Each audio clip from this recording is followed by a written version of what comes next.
Naghatid ng tulong ang mga kinatawan ng provincial government sa mga Pangasinense na na-stranded ng ilang linggo sa Regional Border Control Point sa Rosales, Tarlac at isa pang border control point sa mga Tarlac na parehong binabantayan ng Philippine National Police. Kasama sa mga nagproseso ng medical procedure at pagpasok ng mga na-stranded ang opisina ng Provincial Disaster Risk Reduction and Management Office, Provincial Social Welfare and Development Office, Provincial Health Office at mga iba't ibang local government units. Ating gobernador, araw-araw nating nakakaugnayan yan, araw-araw siya nagbibigay ng kanyang mga guidance at instruction, ganun din ang mga directive, na para lalo pa nating masiguro na patuloy na naiipatupad yung ating mga quarantine guidelines. At the same time, tinitingnan niya yung kalagayan ng bawat isang kalalawigan natin.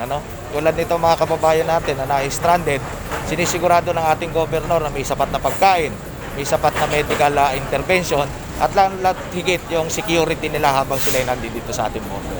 Nabigyan sila ng relief goods mula sa pamahalaang panlalawigan. Isinailalim rin sila sa RT-PCR test gamit ang nasopharyngeal at oropharyngeal swabbing. Pinayagan na ring makauwi ang mga nakatapos ng 14-day quarantine. Sinundo sila ng LGU ng kanilang bayan at isa sa ilalim ulit sa 14 na araw na quarantine habang hinihintay ang resulta ng swab test. Ating iniikot ang lahat ng ating provincial boundary at tinitingnan natin ang kalagayan ng ating mga kalalawigan na na-stranded sa ating mga boundary sapagkat kailangan silang sumailalim pa sa tinatawag nating mga medical procedures para masigurado natin na yung pagpasok nila ay wala silang dala-dalang virus. Sa katunayan, ngayon nga sa mga sandaling ito ay ang ating Provincial Health Office ay magsasagawa ng tinatawag natin na RT-PCR test para masigurado at matingnan yung ating mga kalalawigan na nandito sa ating mga provincial borders na wala silang mga sakit. Nasa higit 70 Pangasinense ang na-stranded sa boundary ng Rosales, Tarlac, kung saan lahat sila ay nabigyan ng tulong. Nasa 46 sa kanila ay sinundo na ng mga LGU. Labis naman sa pasasalamat ang mga na-stranded sa ibinigay na tulong ng provincial government. Bali nagpapasalamat din po kami kay Gov kasi hindi naman niya kami pero ginawa niya ng action. Salamat kasi alam naman po namin na matagal yung proseso na ganito kasi sobrang hirap. Alam naman po namin na hindi basta-basta nagpapapasok dahil sa kumakalat na sakit. So thankful pa rin kami kasi ginawa niya pa rin ng paraan para makauwi kami sa aming mga bahay.